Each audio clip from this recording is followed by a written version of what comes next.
Okay, the Hangout is live. Hello, everyone, and welcome. I welcome you on so many levels. Tonight, we're going to play some Dungeons and Dragons. Hooray! Yay! So tonight, we once again we've regained our Jared, but lost our Viv. Oh no! Ooh, and yay! Yeah. Flip that the other way around. Strike that, reverse it. Yeah. But we do have tonight. We have Chooch Schubert playing Autocree. Oh. I think you may have been muted just then, and if you were trying to say something, Chooch. I really didn't think I was, but good evening. All right. We have Jared Axelrod playing Mugen the Magnificent. Hello, hello, hello! Starla Huchton playing Nira. Greetings and salutations. And alas, Viv is absent this evening, but we will soldier on and hope that she feels better. So, last time we had an eventful episode. You guys finished your stakeout of the mill construction site with a few more answers, but not all of the answers that you wanted, only to discover in the morning that the work site had been taken over by angry elemental spirits out of alignment with the natural balance of the world. And after working to try to calm that situation and dealing with angry townsfolk and an escalating tension, a demon revealed themselves. They had been possessing a young tiefling named Determination, aka Det, whose sister you had met also last night, Faith. And you fought this demon, you destroyed it. You discovered that the guard captain and a local rabble-rouser were also possessed. And in the battle, you ended up destroying much of the mill construction site and construction materials, and yet nobody was too worried about it, given the fact that who knows how many people would be dead if the demon had allowed to go unchecked. So, just on that note, I commissioned some artwork, and I'm sad that Viv is not here tonight to see this, but I asked my oldest to draw a picture of the climax of the battle against the foul demon, and she came up with.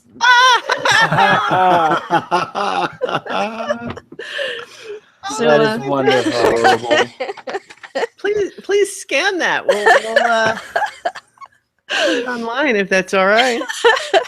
Yeah, I also thought I would send that to Viv. I thought she would find it amusing. Awesome. So. For those of you only listening in audio, it is a charming image of a pink lion holding the head of the detached head of an eel demon in its jaws. And she's covered in black blood splatters. I should note that was important. Yes. So that was a thing that happened last time.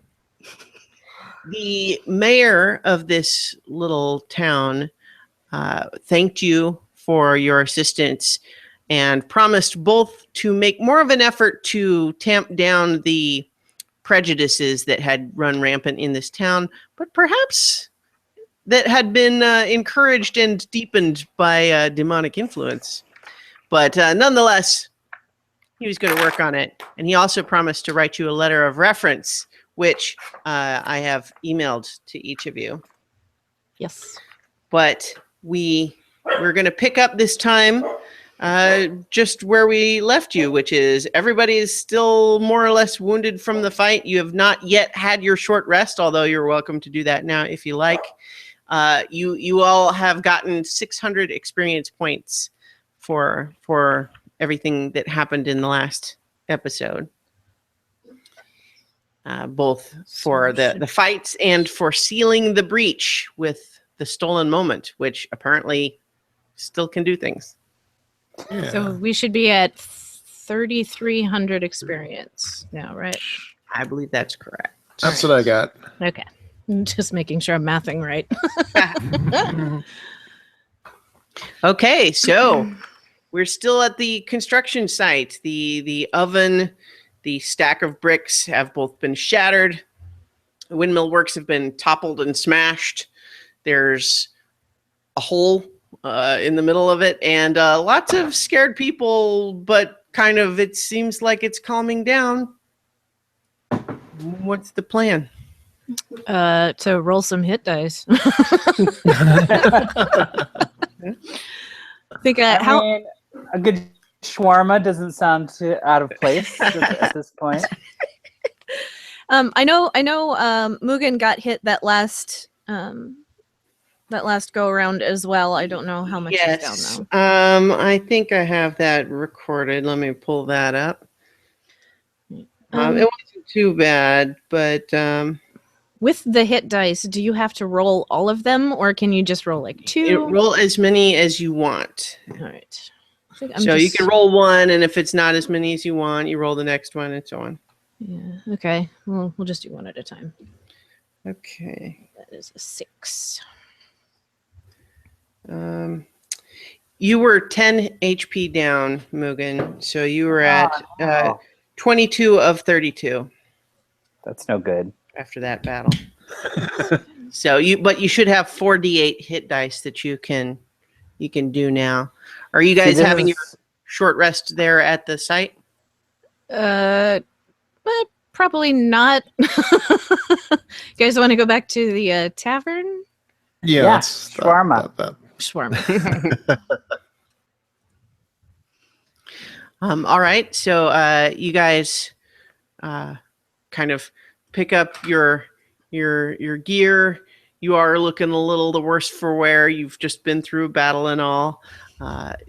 Everyone is kind of giving you a wide berth and stares as you walk down the streets. But whereas before it was kind of a suspicious stare of like, "Who are you? You don't belong here." Now it's stares of awe and like, "Wow, look at that!"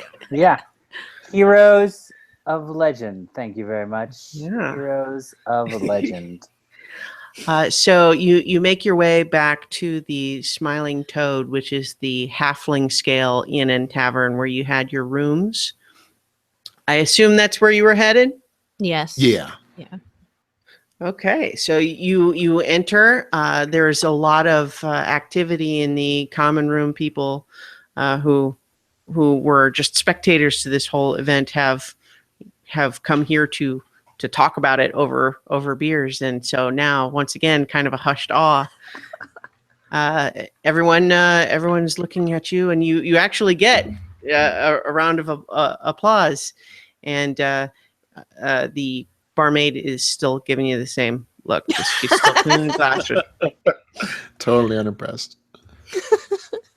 And her little the little lizard thing that lives on the bar is awake now, and it's actually kind of giving you the same expression.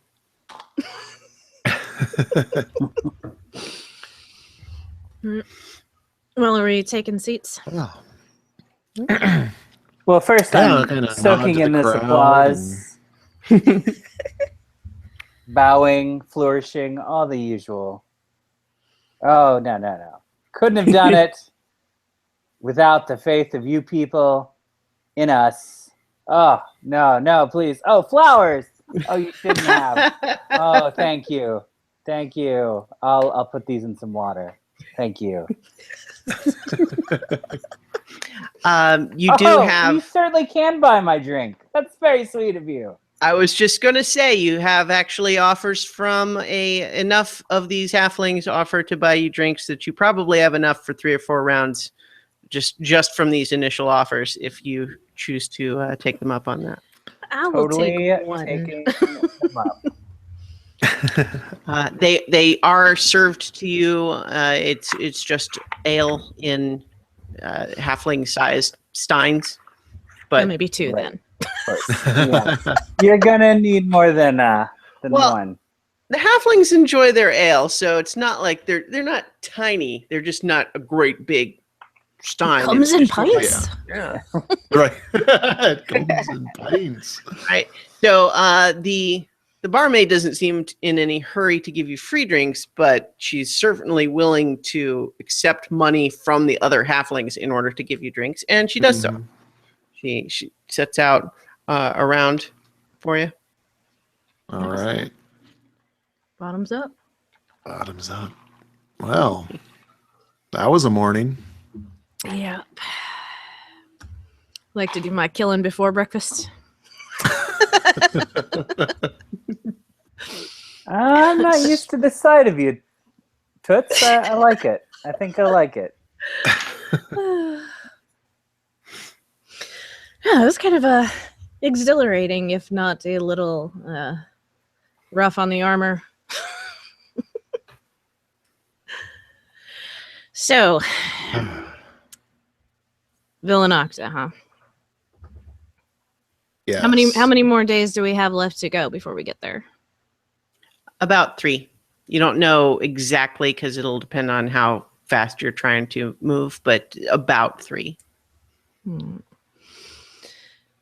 Well, I don't think we should stick around here too much longer. Just because I think we ought to head out as soon as possible now that things here are taken care of. Are they though? Yeah. Are they?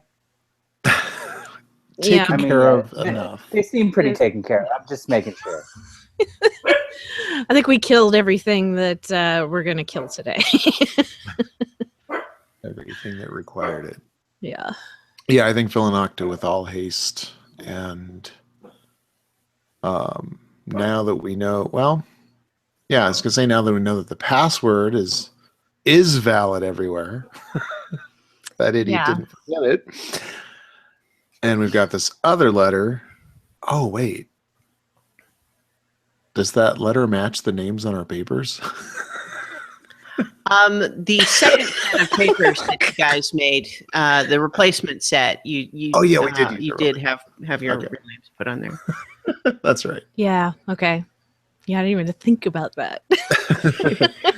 Does one of you want to? So technically speaking, even though I emailed you the letters, I'm going to say you guys have not been handed them yet. You've been promised them. Sure. All right. So we got to stick around at least for that, right? Eh, I mean, if we want them, if we want the Yeah. letters. Well, I I think don't it's think important. it's crucial. It's a little pretty small town. I don't know how much weight it'll carry, but But it's better than nothing. yeah, it gets here Sometimes by it's the just a time we leave. matter That's of great. someone else talking for you, you know? Mm-hmm. For some reason, we are not looked upon as trustworthy. Yeah. Imagine that. I know. Bothers me too. Humans. Ugh. But yeah. So we And I are think it would going be to safe take to stick advantage. to the roads. Yeah, and yeah, since the password seems to work all right, I think we'll speed on through, hopefully without further incident. Although this sphere is ever more troublesome, I think. Yeah, you want to get rid of it? Just toss it. No, I think that's a very bad idea. Just offering up options. I'm just offering up options. I think we should get to Villanocta as fast as possible and hand it off to a more responsible party. You mean sell it to a more responsible party? That's what you meant. No. No, that's I not mean- what I meant. Deliver it as we were originally intending Right. and For hired money. to do. Were we hired to do that? I don't think there was ever any money put on the table for that. Incidentally, you guys didn't ever say you were putting the box back in the bag of holding. Oh, I yeah. thought we did because I rewatched it and because like Did we you? put Okay, the maybe sphere back in the box and shoved it in the bag of holding. Okay, maybe I misremembered. That's fine. So it seems plausible that you would have done that. So Yeah, because as soon as like the crack was gone, I was like, okay, put it away, put it back in the box. Yeah, Get it. before walking through the street with the Right. box exposed. Okay. Yeah, I watched last week's like about an hour and a half ago just to. Well, there you go. All right. So, is there anything else we needed to do here, guys? Besides drink. I mean, I like the so. drinking part. Yeah, that part's all right. A halfling comes in looking a little bit harried and comes to you and Yeah, but it's a halfling. How can you tell? she's got a body language and a More sort of harried than wide-eyed usual. Harried, as in like Right. nervous, worried. Right, yeah. I'm just saying that's a halfling trait. I don't want to be a racist here, but there are some things about halflings that are true. Very hairy Stereotypes as come well. from somewhere. She's got a little notebook and she says, I am the mayor's secretary. He asked me to get your names so he can write them in the letter. Oh, Oh, well, that's yes, easy enough. letter. Mugen the Magnificent, 2 U's. Yes, and she's A lot of people forget that. 2 sketching U's. it down. Nirakina Ethu. Yes, of course. If you need help on the spelling, I'm happy to write it out for you. She shows you what she's written. It's spelled correctly. All right, excellent. And I am Autocry. Does that have an R in it? It does have an R in it. Autarchy. Okay. Yeah. All right. Great. And presumably Amethyst also Yes. gives Amethyst. Quietly. Correct. I'm Amethyst. And she says, "Okay, Like the wonderful." gemstone. Yes. That was my guest. It's an Not the interesting dessert. name. It's the Don't matches- spell it like the dessert. Spell it like the gemstone. Is there an amethyst dessert? Oh, it's amazing. But there's no Y in it. Isn't that weird? Anyway, just spell it correctly is, I guess, the important part. Okay. Yeah. So the mayor is working on your letter of reference right now. I understand you were hoping to leave soon, so I will be bringing the letters back for you. We have 4 copies, one for each of you, and should be no more than an hour. Thank you very much. Thank you. She nods and bustles out the front door. Can we fast forward? Do we have anything else? Well, you guys are doing your short rest, so if you did want to go ahead and Yeah. roll the hit dice and you hadn't yet, then you can go ahead and do that now. I did that. What is the spell slot rule with a short rest? Does anything get None refreshed? of you get any spell slots back in a short rest. Some classes do, but you guys don't. Cool.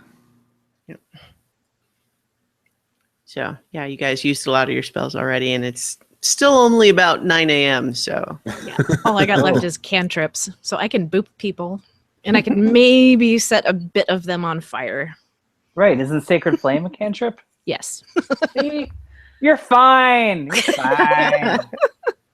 How about getting hit points back? What do we have to do for that again? Remind me. right.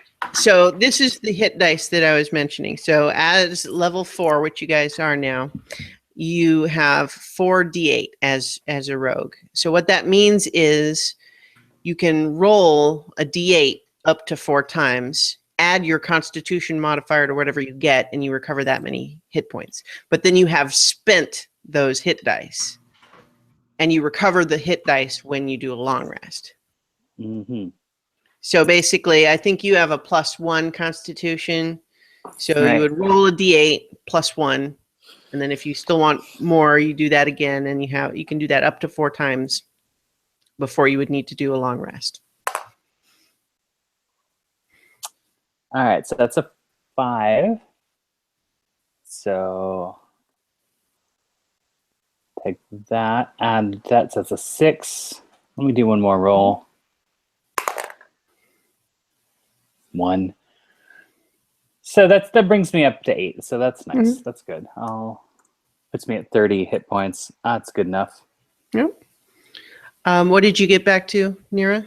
33, and I used 2 dice. Okay. So I'm still down 5, but that's okay.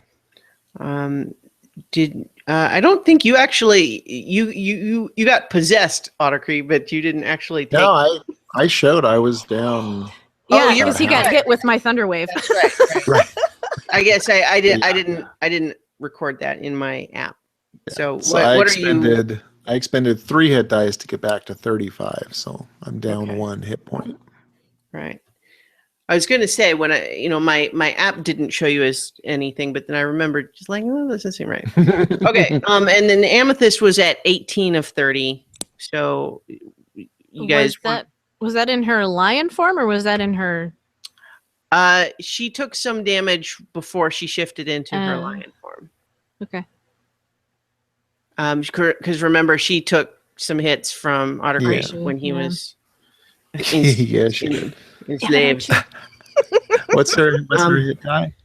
She also has a D8, so but she has a +2. Okay. So if you guys want to roll those for her. Roll a couple.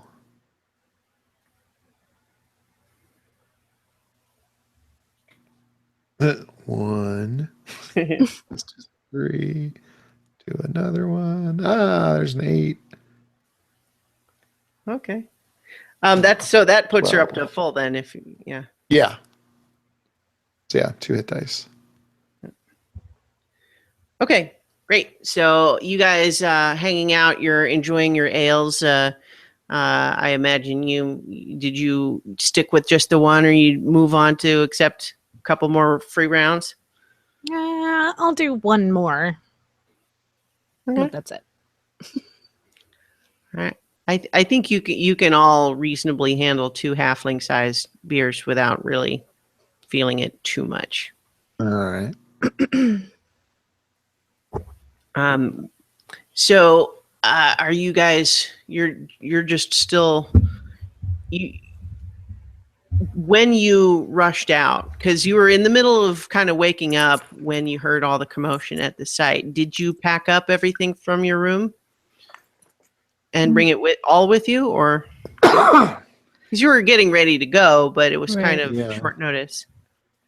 Yeah, I don't know that we would have had time to finish packing since we left in such a hurry. Well, how much would we have taken out though? Because I mean, we had the bag of holding with us. Mm-hmm. I mean, That's true. it's reasonable that like you guys have been traveling, so if you didn't really unpack all your stuff, it's reasonable that it would be easy enough to just grab your bags. And so you might not even have anything left in the rooms. Yeah, I don't think we were planning to stay very long, so I don't see us unpacking a lot of things. Yeah. Okay. So if you don't need to go back up to your room, you're heading out of the tavern here? Yeah, I think we're all done. Yeah. All right. As you're heading out, you spare one last look back at the barmaid, and she just gives you the most subtle one of these. Yay! Very, very shallow nod. Our heroes of legend. So are you guys, you're getting ready to hit the road here? Are you going to go recover your horses from the stable and get on your way? Yeah. All right. Mount up. So as you're on your way to the stable, you hear, hey, wait just a minute. And you turn and it is Det, Determination, the tiefling boy, and he kind of looks at you, Ottercree, and says, you're leaving? Yes, unfortunately, I have some important business north. Okay. I guess could I talk to you a little bit first? I don't want to. I know you're leaving, but sure. Yeah, it'll take us a little time to get settled here. And okay. And he looks at the rest of you and kind of then back to you is like, can we do it in private? Sure. Let's head around the corner here. Right. I'll be right back, guys. So he kind of lead you just sort of around the corner, and he looks pretty nervous. He's kind of awkward. He's kind of not quite meeting your eye, but he starts with just saying, I didn't really say a very good thank you before, but you saved my life, and my sister told me what happened, how the demon seemed like it was controlling you, but then you got rid of it somehow. You stopped it.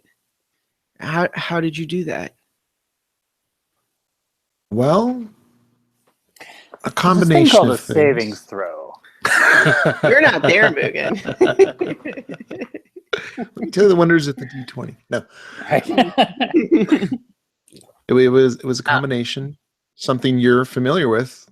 Determination, certainly, a will to not be controlled, but I'm a paladin by calling, and I believe the spirits that guide me may have intervened, or at least shored up my willpower to be able to break out of it. How did you become a paladin? Well, When a male paladin and a female paladin love each other very much. Give him the recruitment spiel, Archie. I actually trained as a metalsmith, though that doesn't really pertain to paladin. But so there were some bad things that happened in my family life, and it drove me to question a lot of things, question the heritage that we share, and I seeked out a church, basically, and talked to them about it, and was taken in by a human paladin, and he trained me. Human was willing to take you in? Well, yeah, but from where I'm from, that's not quite like it is up here. There's a little more acceptance down there. He nods and like that would be nice. Certainly, but there's paladins of all types. So. But I just, people say tieflings are just bad, and my sister says that's not true. But why did that thing pick me? You were probably just the wrong place at the wrong time, honestly. Could have been anybody. And we all have to deal with the stigma. I mean, it kind of, comes with the looks. People fear what they don't understand. And so I try to treat them like any other person in hopes that they'll treat me like any other person. And so I come at things politely and be affable, and until it's time not to be. And dealing with some people, there is an advantage of them being scared of you just on sight. But it's a tough road, but I think you'll be okay. Well, at the very least, you've shown me that it's possible to be okay. I've never really known another tiefling that wasn't, bad. Just me and my sister. Our father was a tiefling, but he was hung as a thief. Mm. So I just wasn't it's hard when people just assume the worst of you. It's just sometimes it feels like if that's what they expect, that's what you should just be, because it's pointless to try to do anything else. That's a dark road a lot of tieflings go down. It seems easier to them to hold hate in their heart, and you know, it is challenging to go the other way, but all in all, I find it's very rewarding, and I do find when you're able to bridge that gap and overcome prejudice, you can have some fulfilling relationships. Yeah, I mean, you're traveling with a high elf and a human, and is that a spirit? A fox spirit? Yeah. Yes. Yeah. Yes, it is. Oh. Yeah. The cloak screams enraged. No. Wow. That's an eclectic group for sure. Yeah. But everybody there, you know, kind of knows a little what it's like to be an outcast. You know, everybody looks a little different as well. Yeah. I wonder, when we came here and everybody was, the way they looked at us, it just made me so mad. And I thought that was maybe why that thing picked me. But it picked you, and you fought it off. I guess when it was taking me over, I just wouldn't remember what it made me do, but I didn't know how to get rid of it. But now it's gone, and I feel like I can think clearly for the first time, and I don't even know how long, and it's still confusing, but there's a shadow that's gone. And I just didn't want you to leave without me saying a real thank you. I appreciate that. That shows a lot of courage on your part. Wish you and your sister well. Thank you. He turns and kind of meekly heads back up the street.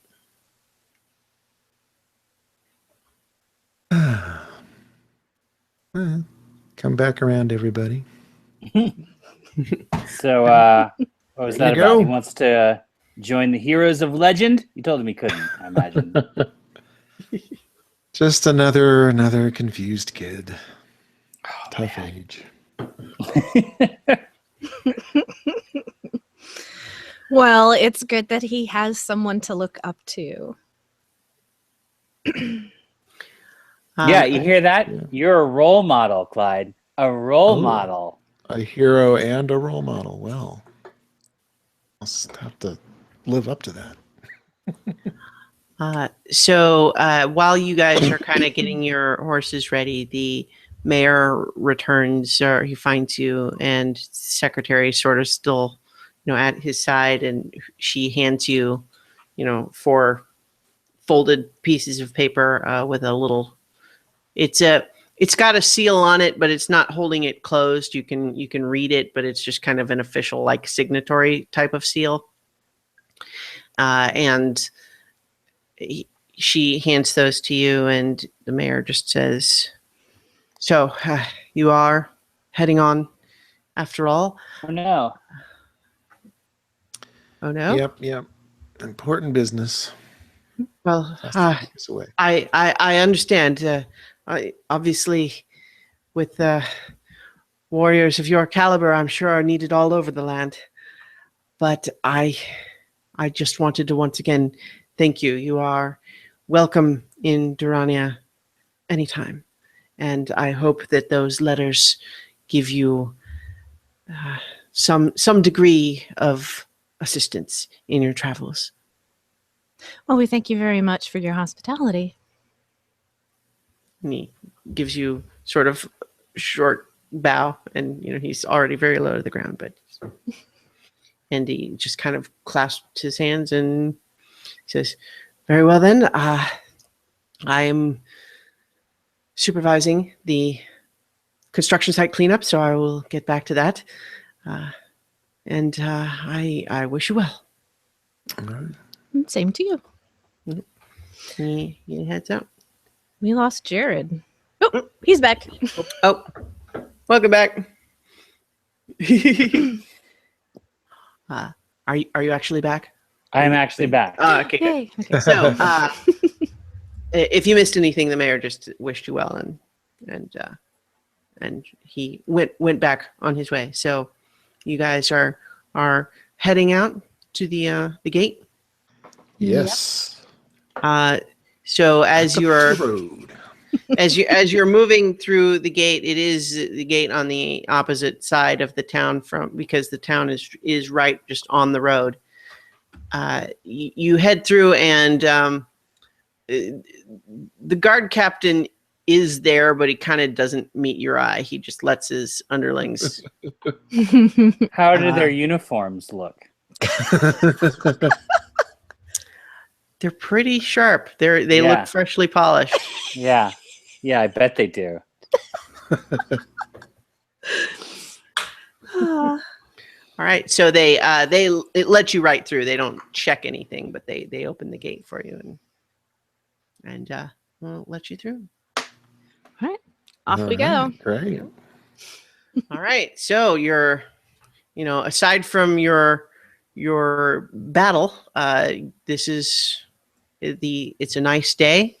It's cool, but comfortable. It's sunny. There's a kind of a nice crisp breeze on the air. You're still passing through grassland, for the most part, but you see hills here and there, forest in the distance, but I assume you guys are staying on the road for now, or? Yeah. Yep. Trying I'm to get feeling there. safe about it. Yeah, as soon as possible. Okay. So you are on the road. You're riding for several hours, and someone roll a d20. Sure. Anybody or all of us or? Well, any of you, whoever wants to roll for the party. Ha! Yeah, we'll want to keep this one. It was a 1. Okay. No, wait. I'm lucky. I can do it again. 5. You don't know if I one's rolled a better. 15, so Well, Yeah, let's use hers. Well, so this, just so you guys know the mechanic I'm using here, this is a roll for a random encounter, which all right. could also come up with no encounter. So We'll just go with it's- 1 then. Okay. So your travel is uneventful. Oh. You Well, The that's way no we fun. like Let's go with 15. I take it back. it. all right? So you're getting bored on your travels, and you decide to just hang out for a little while, and you find a spot on the road where there are some trees growing up to the side of the road, and you just sort of linger there as though you are waiting for something to happen. You want to roll again? Or you're using the 15? I would like to continue. let's just go. We got 3 days to travel here. All right. So your travel for now is uneventful. You're just Boo. on the road. At least get past the next checkpoint. You actually don't reach another checkpoint in your ride today. So you are riding until it starts. The sun is starting to get low in the sky. Are you planning to continue to try to ride through the night, or going to find somewhere to camp? We should probably camp for the night, get back spells and stuff. Yeah. Yeah, do that long rest business. Mhm. It's been a Down with the day. long rest. So, how far off the road should we A go? strangely uneventful day. Like I totally thought we were gonna have some events, but I guess not. Seemed like so the further off the road we go, the more dangerous it might be overnight. We certainly don't want to get trampled on the road. yeah, we probably should not put up camp in the middle of the street. That would be a bad idea. Just in general. I don't know. Are there any trees or anything around? I don't want to tell you how to live. There's not really any forested area that's or any real significant grouping of trees that's right near the road. I mean, if you wanted how about to, just some flat area? yeah, you can, because on the lookout you find the thing is, this is a road people travel on all the time. There's lots of places that people just do exactly what you're doing right now, which is set up camp. So you actually find a small cleared area that actually has a small fire pit already. Cool. Excellent. Mhm.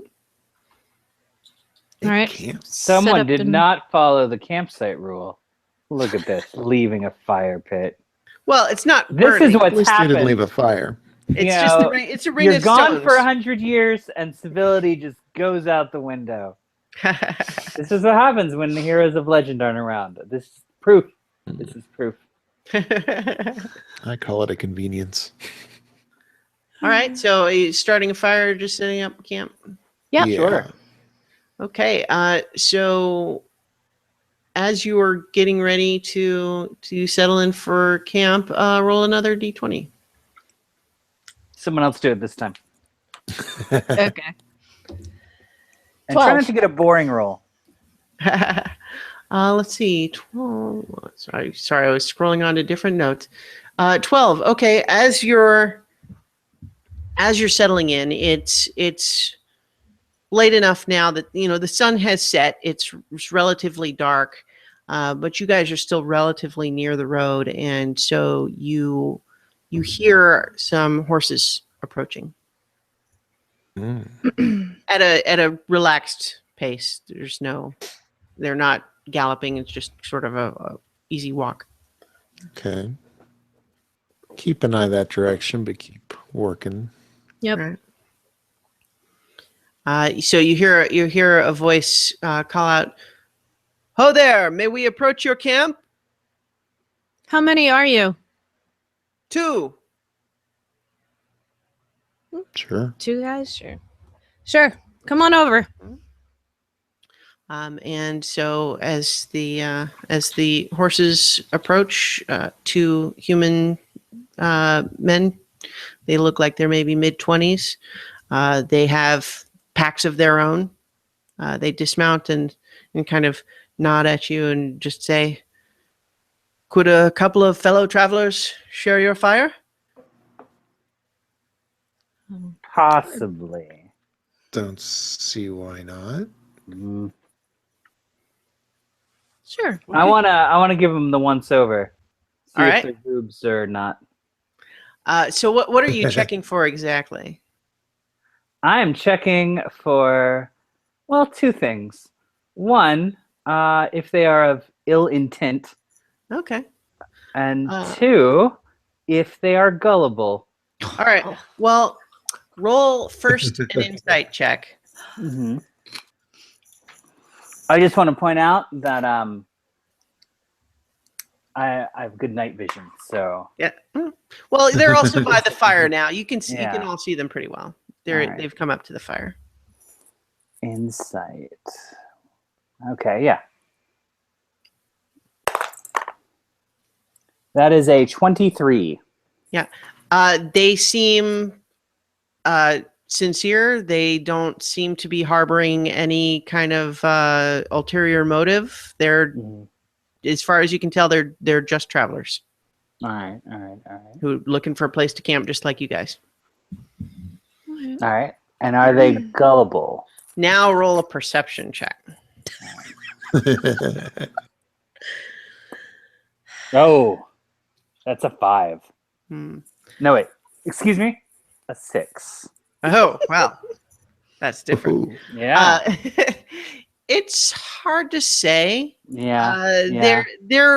They've got A lot of humans just look dumb. I mean, that's just a misfortune. Again, I don't want to be a racist, but it's just something about. Too late. they've got some humans. guarded expressions, but no more so than you would expect, given that they've just approached a strange camp at night. So they're watchful, but not overly suspicious or anything. Okay. They're certainly open to the idea that you guys are friendly and that this will be an uneventful fire and camp. So, where are you guys headed? We're headed south through Durania. We're headed for Gorn. Yeah, yeah. Mhm. What you gonna do there? Well, Eddie's cousin says he needs workers on his farm, so we're just tired of the city. The city just wears on you after Oh, yeah? a while. where are you coming from? Well, we were up at Paper Town, just outside of Villanocta, and it's you got to pay your protection money up there, and it's tense thing. I mean, a lot of people seems to thrive up there, but I don't know. I just want some good, honest work. Back up. We're new from around here. What's this protection money going on? Oh, well, what do you think? And so the first guy kind of turns to the other and just says, I don't know. How do you even describe Paper Town? And the other guy's just, well, so you need your papers to get in through the main gates, right? Well, Sure, I mean, a sure. lot of people don't have their papers yet, or they're not in order, or something like that, and you're waiting for the office to issue your new papers, and that takes a long time sometimes, and sometimes people just give up, or they're waiting, or they're taking advantage of the people who are having to wait. And so there's a whole little city that's sort of outside the city, but nothing, like they're not allowed to build any permanent buildings, so everything gets cleared out every so often. So it's really kind of chaotic. Mm-hmm. But like outside the walls of the registry office, they really don't care what happens. So it's kind of run by gangs. Uh-huh. How long were you there? Oh, we've really only been about 8 months. You were waiting for papers for 8 months? Well, it's not so much that we were waiting for our papers. I mean, we don't Humans don't really need need papers, them. right? More just a matter of we were waiting to hear from our mother, but we didn't. So we're thinking that we're not gonna. Where is your mother? That's sad. Well, I mean, it is, but I mean that's why people move behind the walls, right? It's you try to not have to worry so much about stuff happening.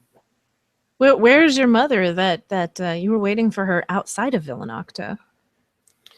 Well, we were just waiting to hear from her. We didn't. I mean, it's cheaper in Paper Town than if you go inside the city, and we didn't think we were going to be there that long. But then just no letter ever came. I mean, we're just, I don't know. It's complicated. I don't think we Sounds ever asked your complicated. names. I'm trying to remember the name I said already. Eddie. Eddie. I think. Eddie. Yeah. Well, this is Eddie, and I'm, Stephen. Those are such unusual names. You think? Yeah. I mean, Well, there's all sorts of our parents wanted us to be distinctive. He's like there's a million Garricks, right? But Steven, it's just it's exotic. Is that like where's that from? here, It's just unusual. I've just never come across a Steven before. well, now you have. Now I have. Good. Yeah. Kind of rolls off the tongue.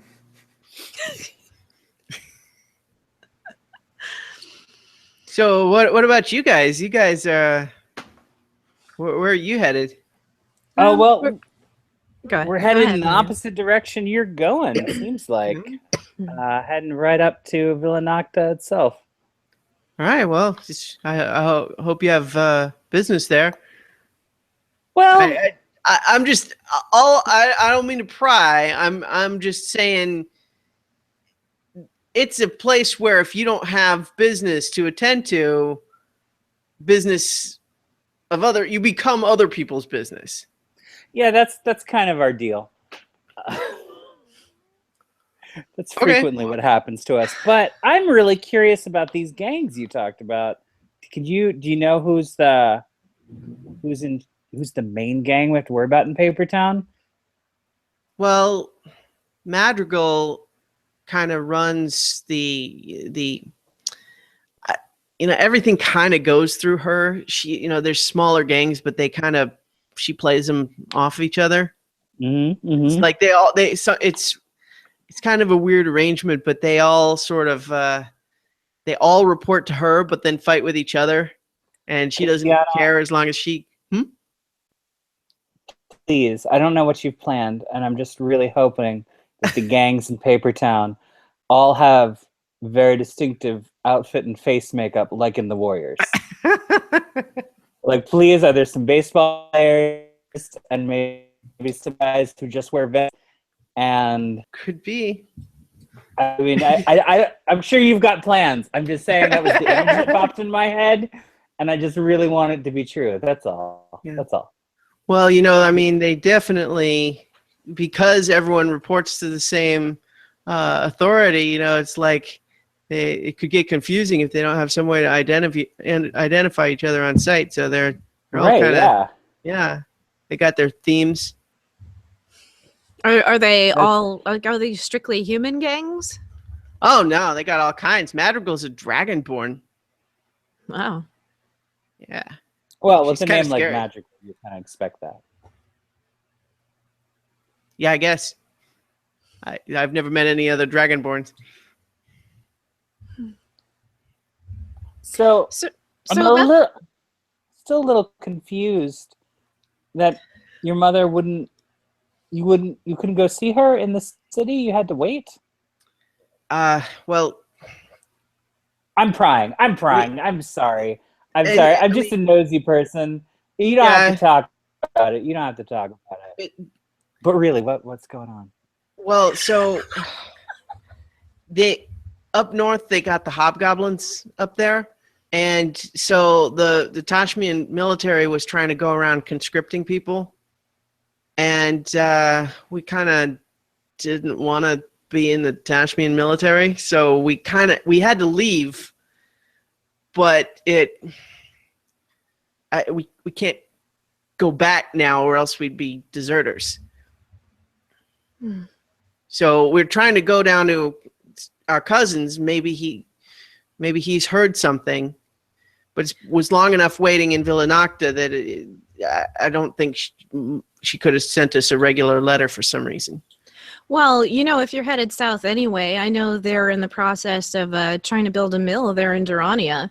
And if you wanted some work, let them know you ran into us and that we pointed you their way. Okay, I mean, we maybe for they hire just people for the day? Well, I mean, you could ask if you're, like I said, if you're looking for an honest day's work. I'm sure they would be. They might accommodate you. Just a note of warning, though, it is a halfling town, so you may find some of the buildings a bit small. Well, it's like, what are you gonna do? Halflings, they're fun, right? I mean, okay. Well, halfling town's good with me. But yeah, I mean, we had a very interesting time while we were there. That's for sure. Oh yeah, is it a fun town? They're kind of just getting started with building up a mill down there. There's plenty of work. Yeah, okay. They're really having to start from scratch. So, like I said, they're probably, I'm sure they're looking for more hands. So long as you've got, like I said, so long as you're looking for an honest day's work. And yeah, well, I mean, we're heading down to Gorn eventually, but we'll make a little traveling money by lifting rocks for a few days. It might not be bad. Be worth a shot.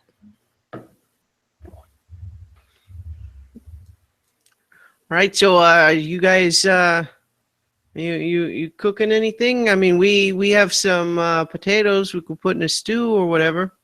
Oh, that'd be great. You don't mind sharing? I Oh, mean, no, we I have mean- some rations, but nothing Sure. beats a hot meal. You guys have a stew pot? We don't. I mean, Do I ever? But huh. traveling stew skin. Let me see Wow. those potatoes. All right. And They hand them over. They're pretty good potatoes. They're good size. They're pretty fresh. Good eye on the pomme de terres. Let's see if we can whip up something tasty. Could see if there's any game about. Even if there's not, I can have potato soup up here in no time. All right, great.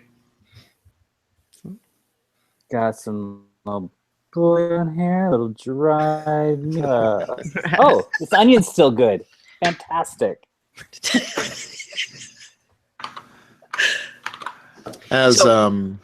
As everybody was, talking and chatting and stuff, I'm gonna go ahead and open my divine senses and see if the area we're near or these people are tainted by anything. Okay. As you sort of turn your focus inward, seeking out this connection you have to this spirit of vengeance, you trust in its wider perspective to get a sense of the land around you, and you do not sense the presence of any fiends or celestials or any sort of strange spiritual energy, really, of good or evil. I mean, there's you imagine that there might be nature spirits around somewhere or just energy, but that's not really what your sense looks for. Okay. Cool. At some point, I'm going to have to wander off. Go talk to myself for a little bit. Well, so Eddie and Steven kind of go about like setting up their own bedrolls and seeing to their horses and everything while the soup's being cooked up. All right. So while the soup's being cooked up, I'm going to use my natural cooking chatter to get more information out of these guys. All right. Can I do a roll for this? Maybe a persuasion? Can I get them to be more open? Oh, well, I guess ask your question. If I feel like it's something that sort of needs a persuasion roll, then maybe I'll have you do that. But I mean, it depends on what you're asking. I just want to get a more coherent lay of the land as far as where we're going, about the city, and about the makeup of Paper Town. Okay. And just because, first off, I had never been to Villanocta 100 years ago.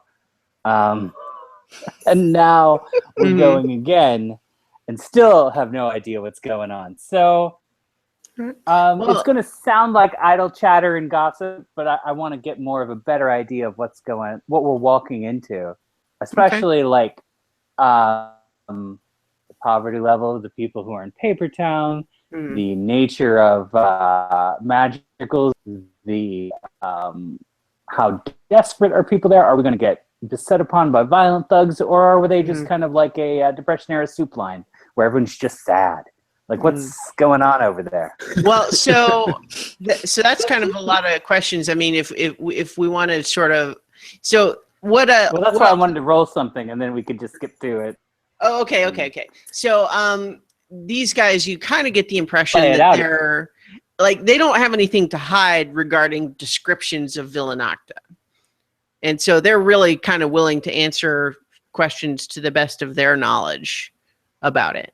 Yeah, but what about Paper Town? Well, Paper Town is kind of part of that area. So Villanocta itself is a pretty big city. It's much, much larger than than Gorn or Durrania or anything like that. It's, it's got a palace, it's got districts, and it's got very large, stone walls and parapets and all of that all the way around the city.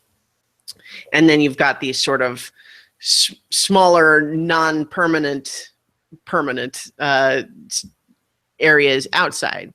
So Paper Town is all like wooden and tent buildings because they're forced to disassemble and move everything every so often when, the guards come through and decide that they need to hassle everybody there for whatever reason. Yeah, but are people beaten down by life, or are they savage and feral? There's a mixture, because there are actually a fair amount of people who are really just totally respectable travelers who are just waiting for their papers to come through, and it's not necessarily a problem. It might take some time, but not a lot of time unless there's some reason it might take more time. For example, someone who has money to maybe bribe might get their paperwork done faster, for example. Right. But it's not like, so there is absolutely a respectable side to it, but it's got the underbelly too. And so you definitely have some people who have ended up just stranded. Like they've essentially been told, you're not going to get traveling papers, but they don't really have anywhere else to go. And so they don't have really much option except to either walk into the wilderness with no particular destination in mind, or find some way to do something there. And that might involve joining up with a gang. It might involve, soup line type of scenario. So there are people in that situation.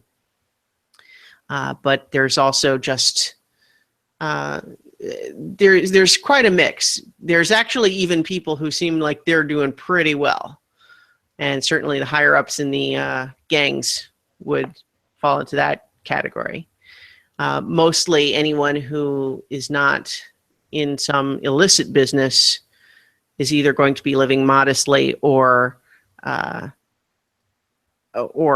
it's either modestly or in poverty in Paper Town. So anyone who seems like they're doing better is probably doing better by exploiting someone else. Okay. All right. So are we going to split into watches for this evening, for tonight? I think that's wise. Well, I can take the first watch. Eddie and Steven both kind of say, we're each willing to take a watch too if you guys are comfortable with that. But no, it's fine. We're used to this. We have a whole procedure. Oh, okay, yeah, no problem. Whatever, we're your guests here, so whatever you guys want is fine. Yeah, take a load off. You'll probably have a rough journey from here on out. So, is it that rough? We'll cover that. Just stick to the main road. No, I'm just stick to the main road, and you should be fine. Okay, that was the plan. It's a smart plan. So they kind of they basically have you guys eaten already, or you're? I'm going to assume that that's kind of what you were doing as you were cooking and kind of getting that additional information. Yep. All right, so they're turning in. It was delicious. I just want you all to know.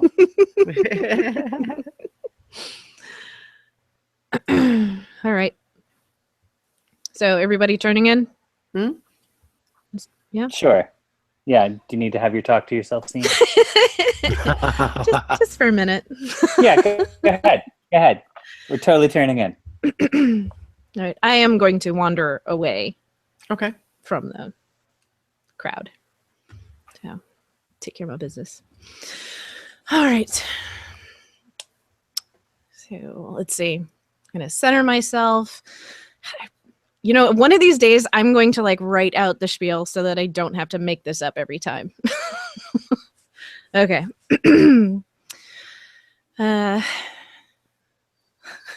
Okay. Sorry, I was blanking on his name for a minute. Okay. Rishama, your humble servant, comes before you, etc., etc.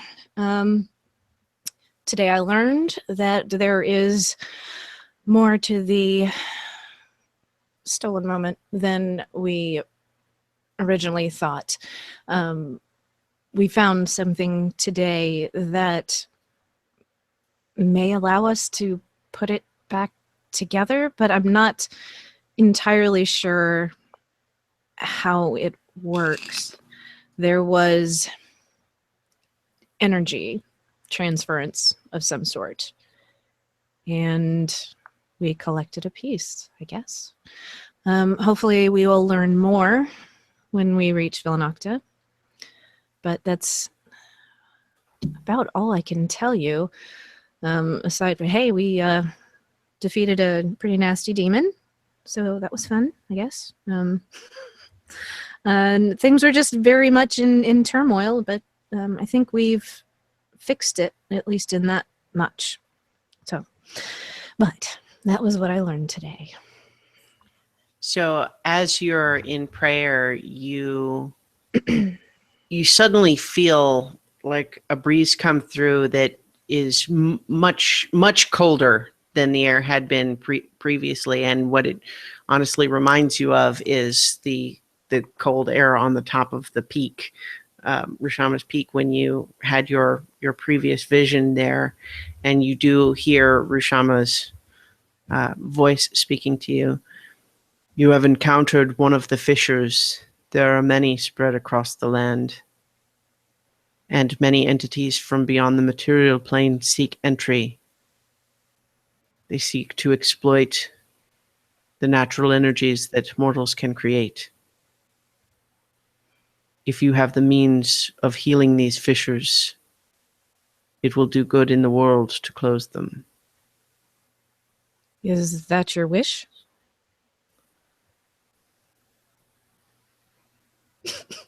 Well, that was helpful. Fine. Okay, back to camp. Sit down in front of the fire. Wait it out. I love that your god is kind of an obnoxious partner. It's like, you should already know what I want. I shouldn't have You to guys tell wonder you. why I have an attitude. This is super annoying.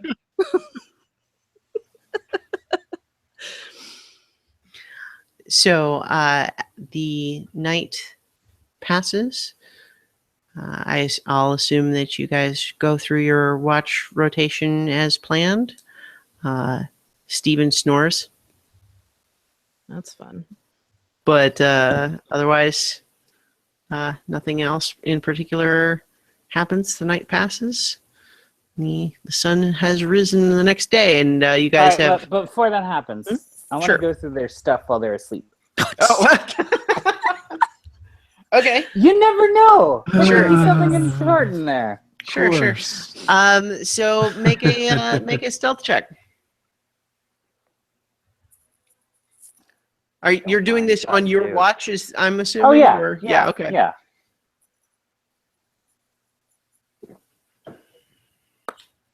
That's a 16. Okay. Yeah. Okay. So yeah, nobody notices. Nira is doing her meditation thing, and you're pretty stealthy, and everyone else is asleep. So what do they got? Anything interesting? It's pretty routine travel supplies. They've got a couple of extra sets of clothes. One of them does have a knife, but it's it's like wrapped up in a sheath in the pack. It's not not in any kind of a suspicious way. They do each have some more food, like they have some rations of their own, some sure, like road biscuits, travel biscuits. ordinary sorts of things. They have about 15 gold pieces between the two of them. Any letters or documentations or anything that's interesting? Nope. No, Bunch of they illiterates. have their yeah. I mean, they don't really have any paper stuff on them. All right. Well, worth a shot.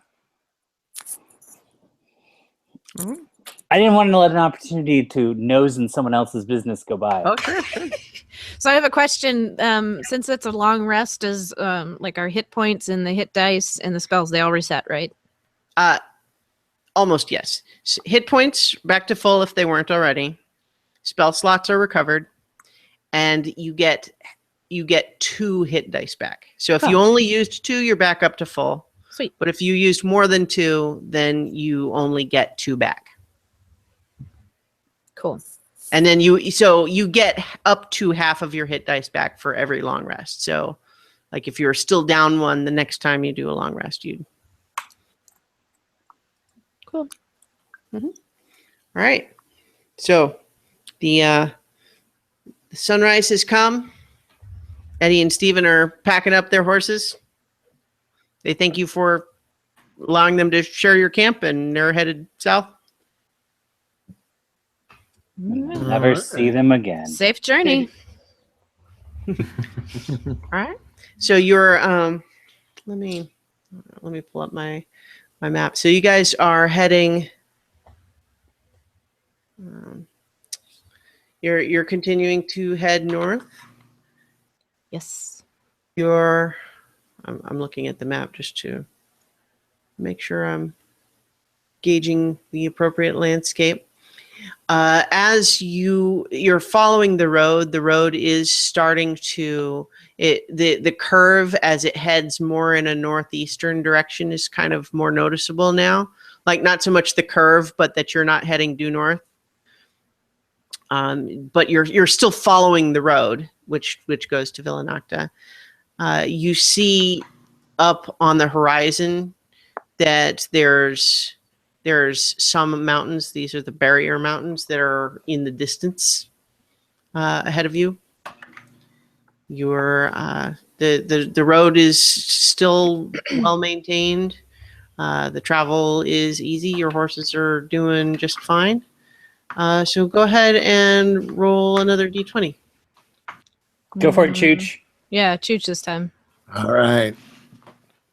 Drum roll. Dice roll. Spinning. 5. 5. Okay. Again, no particular. Boring. Nothing in particular happens. I feel like you're just trolling us at this point, Christiana. Like you don't actually have a random encounter table in front of you. You're making us roll to get us excited, get our hopes up. I do have a table, but you guys can't see it because then you would be surprised. Yeah. Yeah. Sure. Sounds plausible. Sounds plausible. All right, keep on going. Yeah. So you are, you pretty much you ride all day. It's, you ride. It's if you're talking amongst yourselves, then that's fine too. But nothing really of note is happening external to you that you can see at this time. I got a question for you, Toots. You're Good. Go ahead. something I've been wondering about. All right, so you're in pretty much like a direct communique with your deity. What's his name? Help me out. Rushama, but I wouldn't necessarily. That's a bit of a stretch. But you guys have talked, right? Like you have a relationship. Of a sort, yes. Okay. So how does faith work into all of this? Because, if you know he's there, like you've communicated, do you even need faith? Just something I've always wondered about. That's actually a really good question. I I'm gonna overlook your surprise at that statement. I would say, well, I don't know. I don't know. I suppose for me, it was just a given from where I grew up. That was just how things were. Yeah, there was no reason to doubt. I'd seen the choosing ceremonies before, enough to know that I wanted no part of it. But I mean, yeah, I'd seen the magic happen, and there was no reason for me to think it was anything other than true. So I suppose that's a measure of faith, maybe. See, it seems almost the opposite to me. Like if you were just always presented with truth, then you don't really need faith. I don't know, Clyde. You've talked to spirits, right? Maybe you can lay in on this. Sure. I speak to spirits. Well, I don't really speak to spirits. Look, I I've get talked to a inspiration. spirit in my day, but I wouldn't say I have faith in them, because they're real. Well, not real. Okay, well, I have a question. So, do you define faith then? Like, what exactly are you looking for? All right. Well, here's the thing. When I do the shell game, there's no P there. Look, I've made sure of that. But people have faith that there's a P there, and that's what drives them to make their choice. Now, if the shells, you could see through them, and you knew where the P was, you wouldn't need faith. You could just see.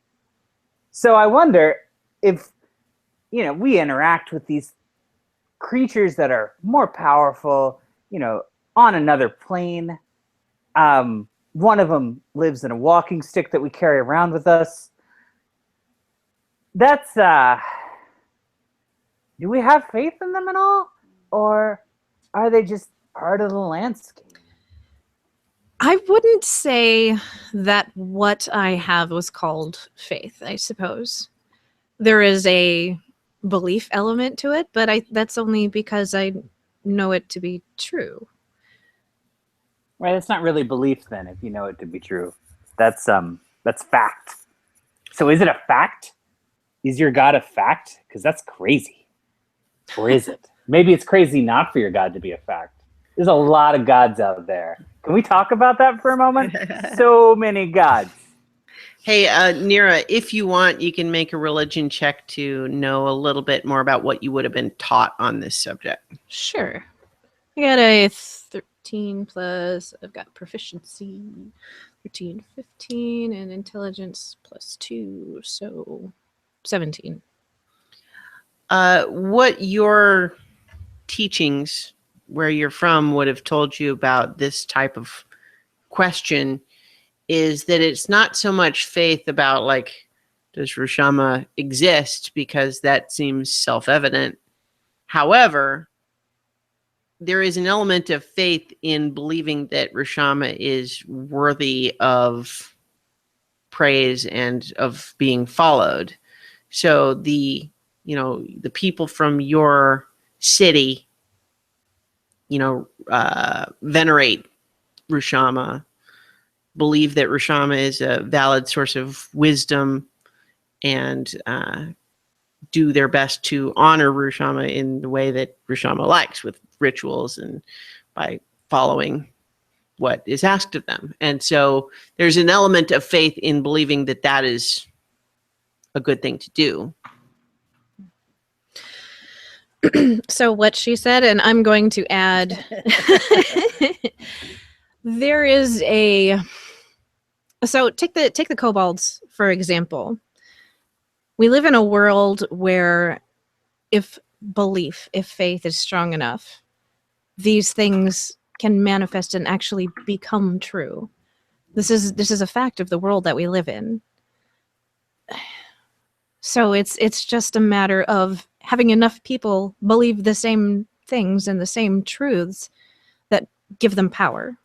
And I don't know. I suppose that's, I guess it's a question everybody has to answer for themselves, whether or not they think this ideal is worth putting their faith and belief into. Well, all right. From your perspective, then, is Rashomon, whatever his name is, Rashomon. worth? Yes, that guy. Is he worth putting your faith into? But you do remember that I didn't have a choice, right? Well, see, yeah, that's what makes this even more interesting to me, because by all means, you shouldn't put your faith into him, and yet it seems you totally do. So, I guess that's really why I started this whole line of conversation to begin with. Well, for me, it's a matter of he hasn't killed me yet. There's worse Is that options something out that happens? there. Oh, yeah, probably. I'm sure they're when clerics don't if they fall off the proverbial wagon, it has some pretty disastrous consequences. But for me, like I said, didn't have a choice. But he has yet to steer me wrong, and I suppose until he does, here I am. Interesting. This is not the conversation I would have predicted for a I like to mix it up. So good, so good. So as you guys, have made your way through, as I mentioned previously, the landscape's getting gradually hillier. You do see sort of mountains that are kind of off in the horizon. You can see them. They're a long ways off still. And just generally from the regional map that you would get to the city before you would get to the mountains. But you do see the mountains in the distance now. You're as the sun is getting down, you suspect that, as best you can determine from your current location, you will probably reach Villanocta at some point in the next day. And no more checkpoints? Oh, yeah. I guess you would have probably passed through a checkpoint today. So, yeah. I mean, it's so cool if we don't. Yeah. It's cool Password if we holding. just have a completely uneventful journey from one point to another, because I don't know about you guys, but when I want to play Dungeons and Dragons, I hope there's a lot of walking with no interruptions whatsoever. Like, I fight too many monsters in my day-to-day, so it's nice to come to a role-playing fantasy situation that's just walking from place to place. Here's some added context there, is that when presented to you, multiple options. One is the safe way to go, and one is the not safe way to go. And you guys insist that you want to go with all speed on the safe way to go. Yep. If I make that not safe, then your choice didn't matter. That's a valid point. I don't know if that's true. Can we just have one thrown at us so he'll stop complaining? Yes, No, I'm not complaining. I'm just saying. You're right, though. That when we say the safe way to go, and my camera's not on, so you can't see my little quotation fingers, but the safe way to go may have dangers in it, but compared to other ways, have less danger. Yeah. I mean, that's certainly a valid expression of the term safe, I would think. It absolutely is, and you guys have more than once now rolled that nothing happened. So there. I know. And so perhaps I'm not infuriated at you, Christiana, but in the dice, the banality of chance, maybe that's what I'm bad at. I think so. I feel like he's having some sort of existential crisis right now. At the same time, I do appreciate the reminder of checkpoints, because you would have come up to another checkpoint during this day's travels. So the design is the same as you've seen before. You see the trenches starting to appear on either side of the road. You can see the watchtower up front. They like them standardized in this Tashmian regime. So, All right. So I guess head up, and we got our password. So so the guards, 3 of them come out to meet you. They have the same armor. One of them is a dwarf, though, that's still wearing the same armor as the rest, but he's got his beard. He's using a hammer instead of a sword, but otherwise seems that he is still just part of the guard here. One of the human guards asks to see your travel papers. Yalume, if you don't mind. And he immediately kind of goes eyes wide and just says, yes, of course. And he directs the others to pull the gate aside, and they are watching you warily, but do not interfere. Thank you very much. Have a nice day. Good day. And you pass on through. They replace the gate behind you. Yay. Oh, yay. Okay. That was exciting. That is clearly the thrilling adventure that we expect from Dungeons and Dragons. Are you not satisfied? Are you not entertained? Entertained, that's what So are you making camp once it starts getting dark again? Is that the safe option? Maybe we should, I don't know, find a briar patch to lay in. Or is there an area with a bunch of bear traps? Can we put a camp there? If we go a little bit further off the road, Is there a volcano that we could make camp inside? Well, we could go do a can't little fight a hunting. volcano. Go do a little hunting Maybe for you dinner. can't. Actually, you What, probably the one volcanoes most can't equipped. resist the shell game? Yeah, you're probably the one among us most equipped to fight a volcano. Get some mountain on mountain action there.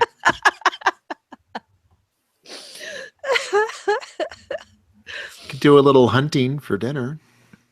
That's true. More than hard rations. Yeah. Yeah, Let's we're out do of that. potatoes. Out of sheer boredom, you guys are heading a little further off the road. A bit. I'm We're still gonna- in a hurry. Find some game. So, okay, you're going hunting then. Yes. All right. Well, give me just a moment. Now, is this the kind of thing we want me to sacred flame, or should it be bows out for everybody? Well, it depends on what you find, isn't it? It'll be pre-cooked. Yeah. Why don't you I'm let me do the thinking- cook in there, Toots? Yeah. Medium-sized game, uncooked. Yeah. Arrows might be best. Okay, Those are no so if you're going off road, roll a d8. Okay. Let's see this one. And if you're looking for sign of game, then make a survival check. I think I rolled probably a- Amethyst is best at that, so she could do it. Okay, I rolled a 5 for what it's worth on the D8. Okay. All right. Is you want Amethyst to make a survival check looking for game? Yes. She can do +5. Your +2 bonus from the charmed water is worn off by now. Right. Chooch. That's all you. You roll for her. Alrighty. Ring. 16 Okay. plus 5. So you guys, you do.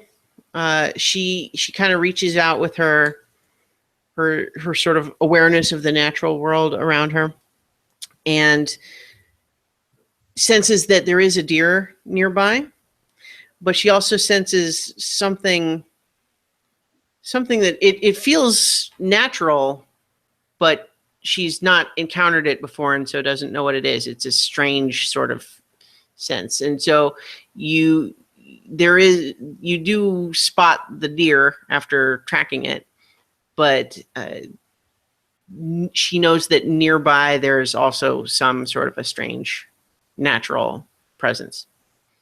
Do we want to go check it out or just get the deer? I'm hungry. All right. Let's go for the deer. All right. So let me see if there's existing stats. Yeah, there is. Okay, so who's going after trying to take down this deer? And Well, how are you doing it? I have a short bow. He's got a crossbow. I've got a crossbow. I'm We just roll for along for the initiative? ride. All right. So who's making the attack? I'm going to say you are within range of your bows. You want to go first, Archie? Sure, I'll shoot. I'll take a shot.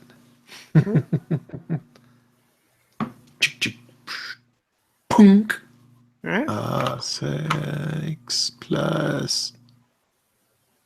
Oh, that's only a 9. Your crossbow bolt thunks into a tree near the deer and it runs away. Ugh. You can continue to try to track it. It's pretty fast, so you're going to need to make another survival check to continue tracking. Ah, damn. Should have done Hunter's Mark.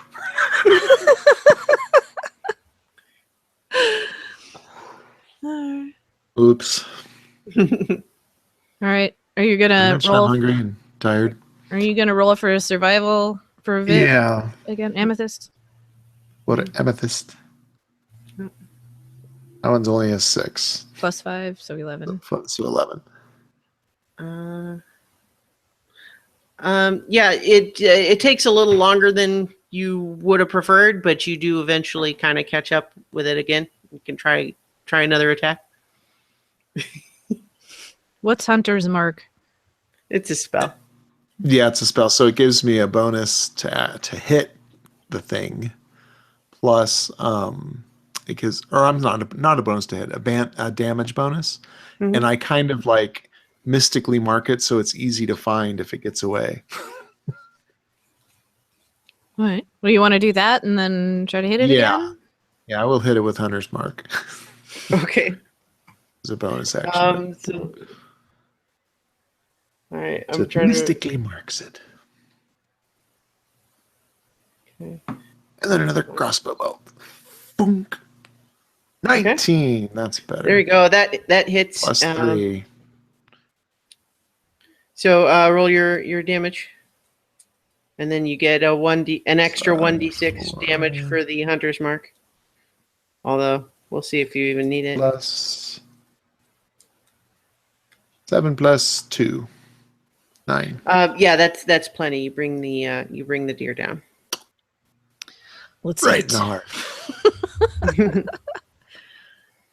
All right. So you guys you're just heading back to camp with it? Yeah, well, I'll do a quick field dress, strip out the stomach and the guts and all that. It's easier to carry. And I'll sling it over my shoulder. Building on what we were talking about before, Yeah. how does fate fall into all of this? Like, do you think Rosh Hashanah has a plan for you? Rishama doesn't tell me a lot of things. I think he definitely knows more than he says.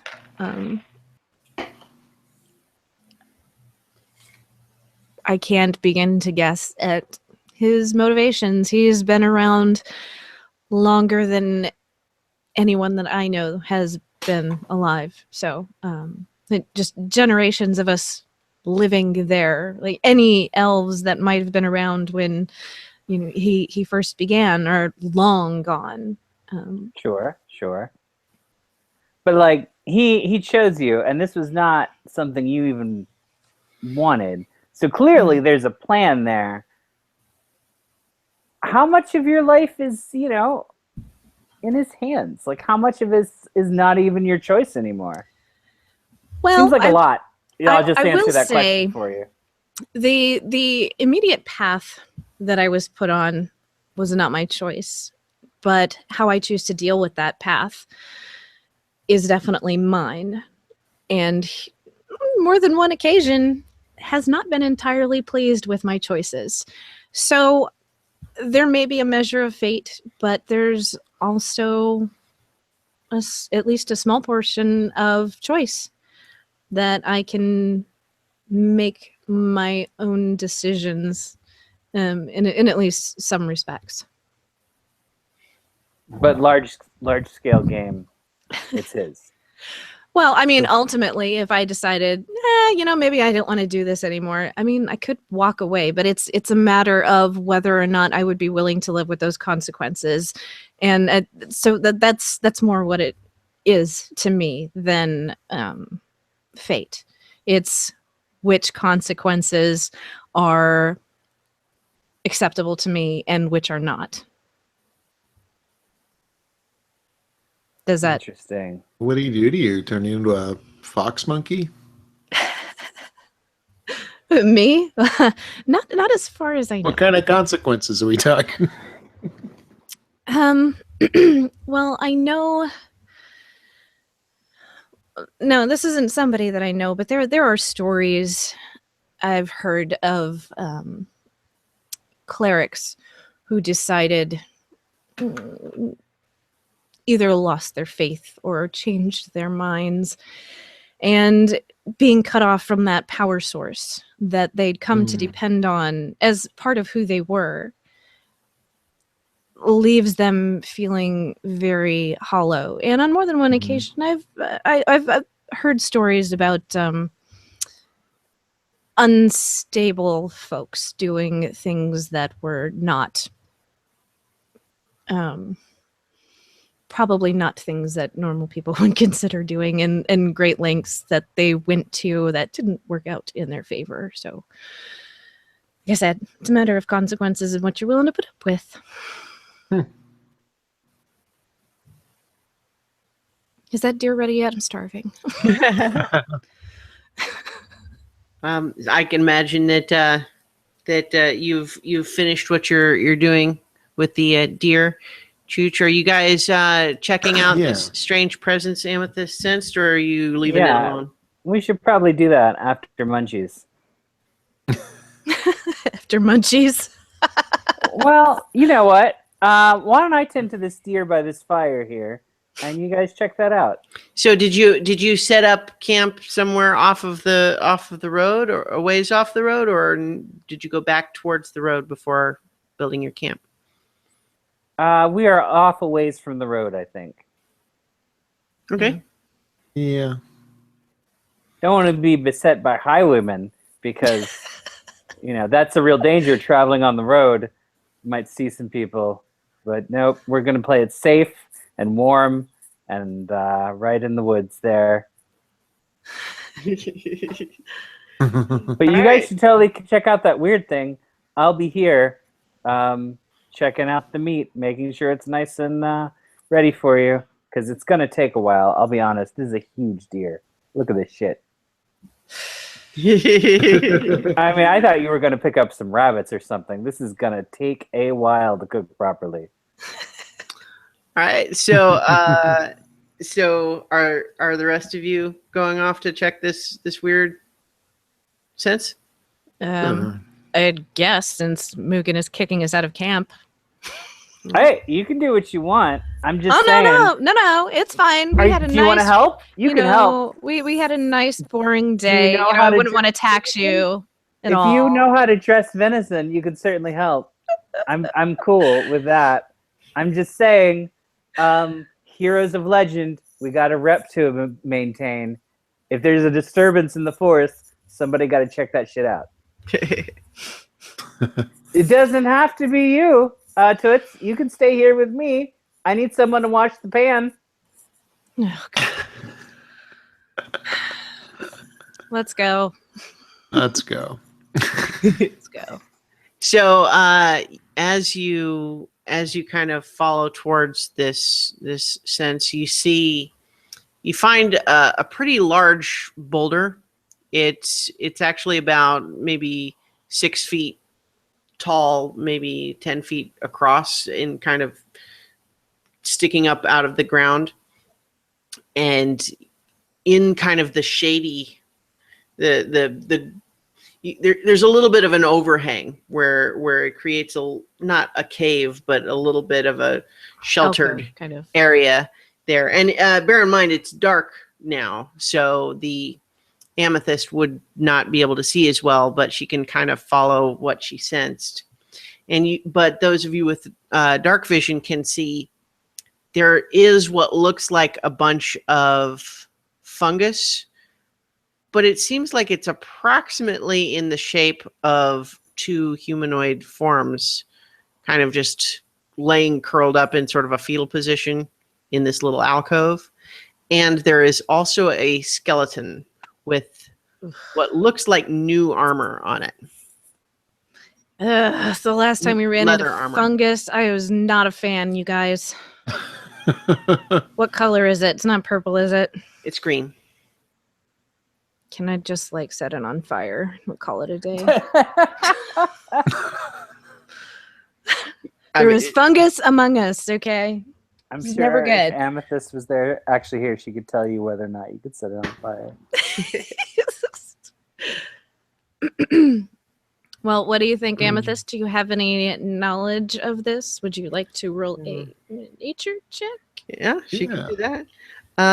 She would roll a +4. D20 +4. 17. 21.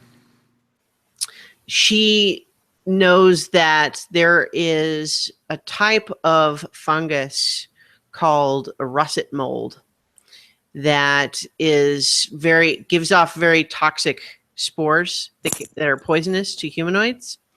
And if a humanoid dies from the spores, then the fungus can kind of take over the corpse in a way. It sort of converts it to like a fungus Factory. humanoid shape that can actually move around and fight a little bit.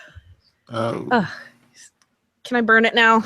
And so it looks like it might be russet mold under this thing, and the two shapes might be these types of fungus creatures. Can I set it on fire? Does Amethyst know? I mean, Most things are flammable. there's nothing that would stop you from using your sacred flame on it. It is not immune to fire as far as she knows. But see, if they like explode, we'd inhale step that back. stuff. Yeah, I'm gonna take a step back. Shield. Well, and are you're doing this without going and getting Mugen or anything? I'm asking you. Yeah. It's up to you guys. Yeah. Yeah, he's busy. Okay. What's this? You're not here. Everything just blurted for a moment, so I didn't know if you were talking about anything important. Okay, well, I'm going to step back a bit, and I'm going to, I guess, sacred flame. Okay. Hold on just a moment. All right. So there are two of these figures. They don't really look any different, but How far apart are they? Like, they're are they close they're together? next to each other, but far enough that you're only going to hit one. Okay. So well, right as far as you can tell, there's not any obvious difference between the two of them. One of them, I guess maybe one of them is a little bigger than the other. okay, well, the bigger one. Okay. Sacred flame. All right. So you are. They have not seen you, so I'm going to have it roll its dexterity check at a disadvantage.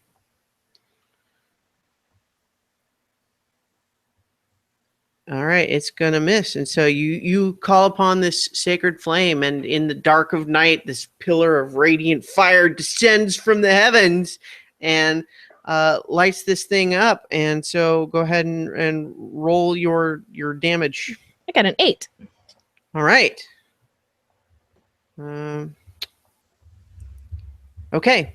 So you see, as the fire hits, you see smoke rising off of it, and it suddenly like lurches, and you hear sort of like a hiss in like, and both of the humanoid figures start to stand up, and we're rolling initiative. Ooh, Yes. Sure you don't want to join us, Mugen? you got its I'm cooking. attention. I don't even know what's going on over there. I forget what my +2.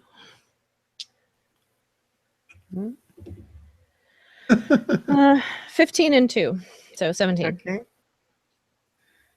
right. I got a 6. Amethyst got a 1. Okay. We thought for sure they were just going to explode. Not expect them to animate. All right. Oops. Let's see. All right. Okay. Let me switch to my tactical mode, tactical view. All right. So, wait, it's very red. Let me see if I can't adjust that. Well, the coloring is fine. Okay, so this is the skeleton. These are these two little strange fungus critters. You guys were up here in the rock. Which one did I hit? The one with this little what looks kind Spear. of like a spear. Yeah. All right. All right. And you know, you didn't really see it moving before, but it seems pretty hardy still. It's not like, it doesn't seem especially injured from your you know, there's like a scorch mark on it, but it's moving pretty good. It's not acting injured in any way that you can see. And so you had your first attack, which we're kind of calling a surprise round here. Sorry, I have to change my lighting here just a moment. But you're gonna make you're still first. Oh, okay. Let's see.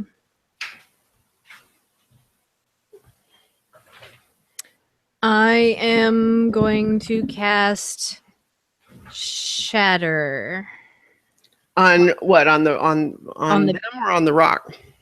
on. Oh, hey, that's I didn't think about that. Well, I mean, you can cast Shatter on them. That's fine. Yeah, no, on the big one, I'm gonna cast Shatter on that guy. Okay. It's probably not gonna feel good. Okay. I don't remember what that was, so I gotta look it up now. Yeah.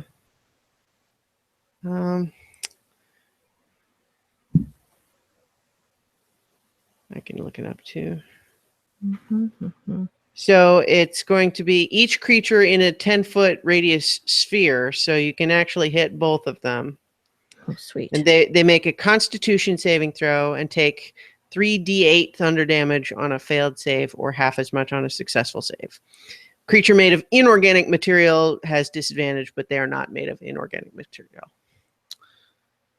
So they get to make their saving throws. What is your DC is still 13, correct? Yes. Okay. The big one succeeds. Don't.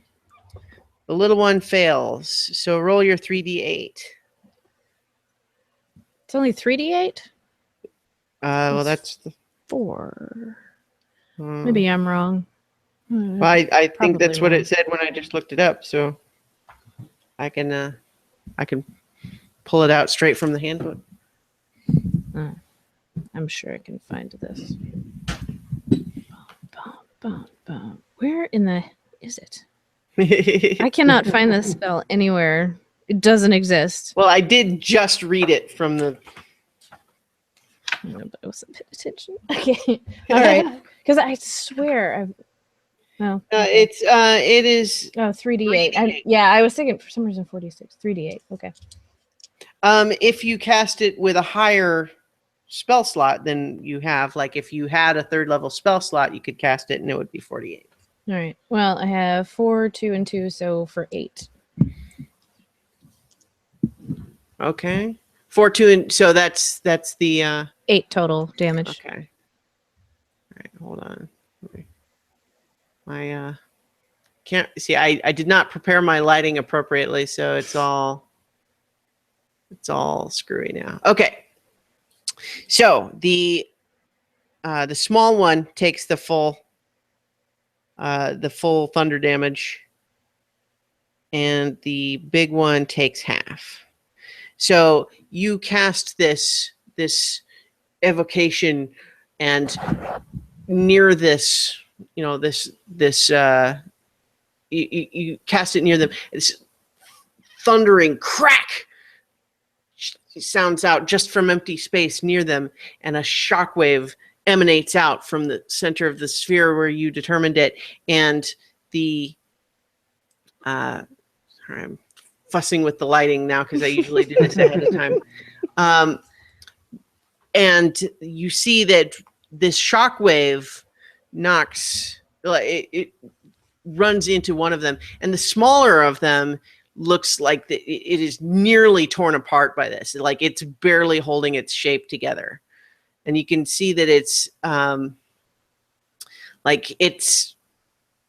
it's still moving, but barely.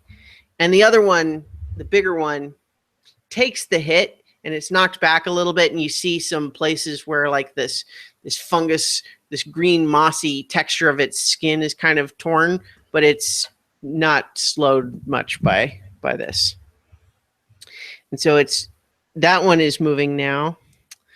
You know what I should have done? I should have done Channel Divinity on that. Oh well. So this one now is running right at you. Yay. And it is as it gets near you.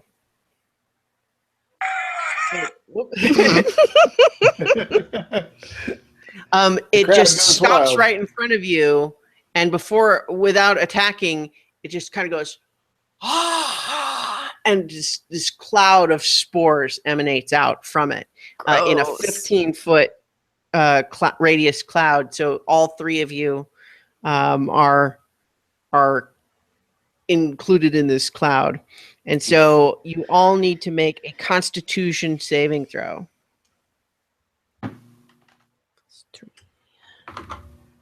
Got a 19 plus 3. Okay, so that's 22. A success. Amethyst rolls with a +2 Constitution modifier. She gets an 11. Okay, that's a fail. I rolled a 1. All right, so jeez. Amethyst and there we go.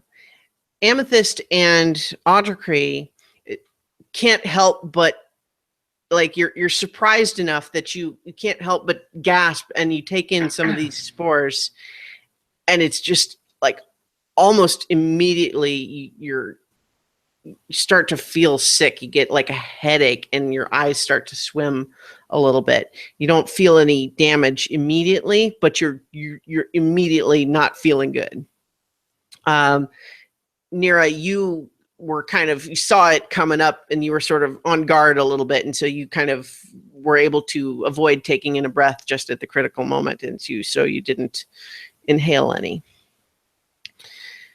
And so now the little guy here, he is moving. He's able to still move, but you can see he's falling apart almost as he moves.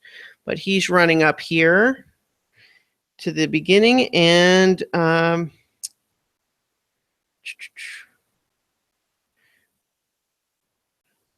okay. Also, just let me double check something here. Oh, no, okay. Interesting. You see, as it's running towards you, it actually seems like it's knitting itself together a little bit. I don't like that. Nope, that's not fun. No. And so it gets up close, and it is just it's madly attacking the first thing it comes to, which is you, Otacree. So it's rolling to attack you with its claws, and it gets a 19. Oh. And you take 4 slashing damage. Okay.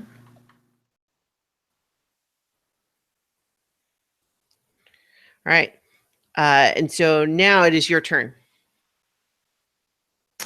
I'm gonna slash it back with my sword. So as you're getting ready to do that, Ah. this dizziness you're feeling kind of hits you, and you're going to take. Let's see. You're going to take 4 poison damage.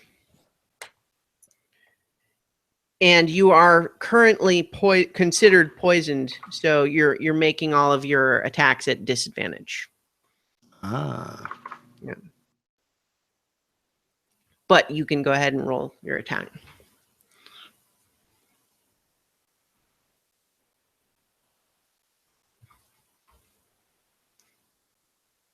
Actually, rather than taking my attack, Mm-hmm. I'm going to lay hands on myself. Okay. Take your poison. All right. You tap into this spiritual energy that you have within yourself, and you are able to clear your body magically of the poison that is currently infesting it, and so you immediately feel better. You can move if you want, but that's your action. Right. No, I will stand fast. All right.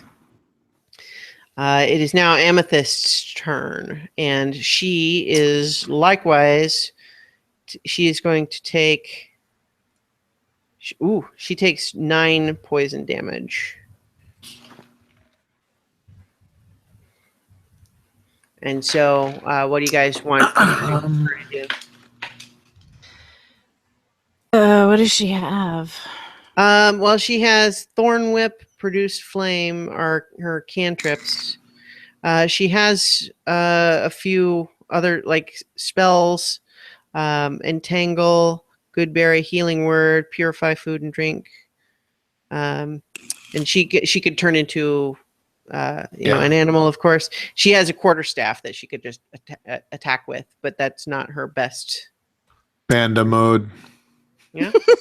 Yeah. All right. Pandemonium. She's gonna go into panda mode. Yep. All right. So she immediately turns, becomes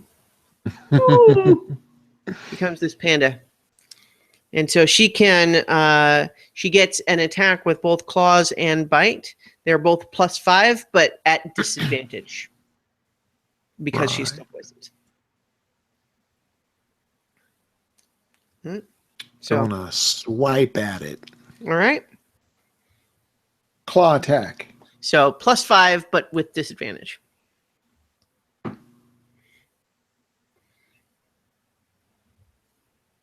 $14. That hits. So go ahead and roll the damage. I can tell you what that is in just a second if you don't have it handy.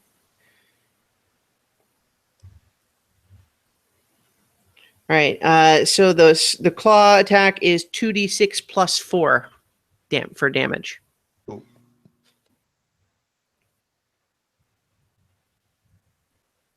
$11 points of damage. All right. Her claws just rip this smaller one to shreds. It's just it explodes into little puffs of moss that thump to the ground, and it's gone. So she has another attack, so she could move in and attack this other one too with the bite attack. Do it. Yes. Bite All his right. face. Haha. Nom nom nom. All right, so that's also a +5 attack, but still with disadvantage. A 9. Okay, unfortunately, as she goes to snap at it with its jaws, her vision, even as a panda kind of swims and she finds herself stumbling to one side and missing entirely. However, she does now get an opportunity to try again to resist the poison. So as a bear, her constitution is +3. So roll constitution +3. 15. All right. So she now has shrugged off this poison and is no longer affected by it. Huzzah. Hey. All right. Nira, your turn. Yes. I'm going to cast Gust of Wind Okay. straight ahead at this thing. Okay. And that is a strength saving throw. Mm-hmm. And it also disperses gas or vapor. Right. The spores mostly after they settled. So like there was that initial attack.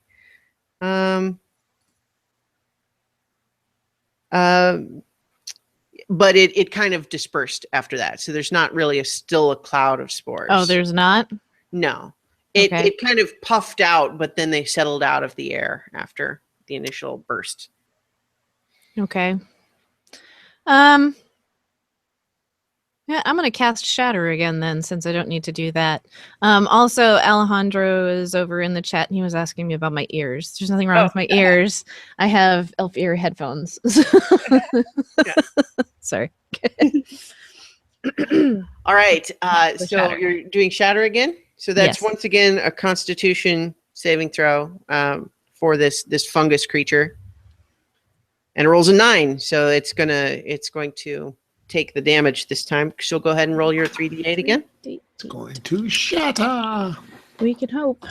All right, 6, 3, and 8. So that's 9 and 8. So 17. Is that right? 6, 9, and 8. Yeah.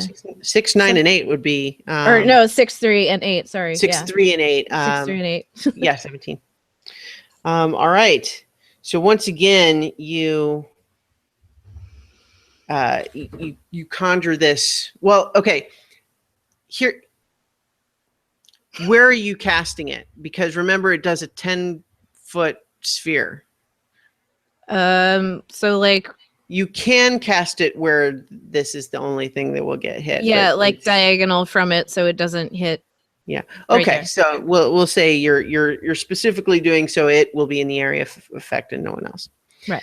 Okay. So the shockwave is still pretty powerful even for you guys. You're outside the range of where it would do damage, but it's still very loud, and you feel the thump of this sonic wave hit you, and the force of it does a lot of damage to this thing. You can see little bits of its mossy flesh ripped off of what looks like a human skeleton underneath, and it's in pretty rough shape now. But now it's mad, and so it's. It wasn't before. So how does fungus get mad? Like what? Well, it's. Mystical. Yeah, this is fungus that has reanimated a corpse, so it raises its claws, and it's going to attack you with them twice, Nira. So let's see. One of these times, I'm actually going to remember to put up my shield. So It's a 15 both times, which I think. my armor class is 15. All right, so that hits then. So it hits you with both attacks. I thought it had to do barrels. better than that. No, No? meet it to beat it is the rule of thumb. Oh, it's okay. So whatever the target is, if you get it, that's a success. If I just had my shield up, I'm going to +2. Oh, well. All right, hit me. Okay, so between the two attacks, you take 10 slashing damage. Oh, that's not too bad. Go with that. All right. Yeah, so this thing slashes at you with its claws. And so Otacre, it's your turn next. It's looking pretty rough now. Then I shall make it rougher with my sword. Mm-hmm.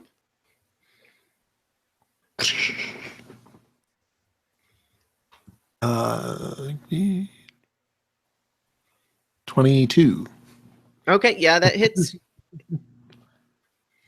Go ahead and roll your damage. 5, 11. All right. Yep, you cut this thing in half, and it's just it both halves kind of stand there for a second, and then just kind of peel off of each other, and it's no longer moving. So, yep. All right. So we don't really need the map anymore, so I'll switch away from that. But yeah, you have defeated the veggie pygmies. All right, loot the bodies. All right, so the two that were up and moving around don't have anything, but there is the skeleton over by the rock that looked like it was wearing looks like it's wearing like brand new armor, which looks pretty weird on a very mostly decayed skeleton. Also, as you start to get close, you realize that this whole underside of this rock alcove is covered with kind of it's an ugly green mossy mold, but with a little bit of red tinge mixed in. Ew. Can I cast Sacred Flame on it?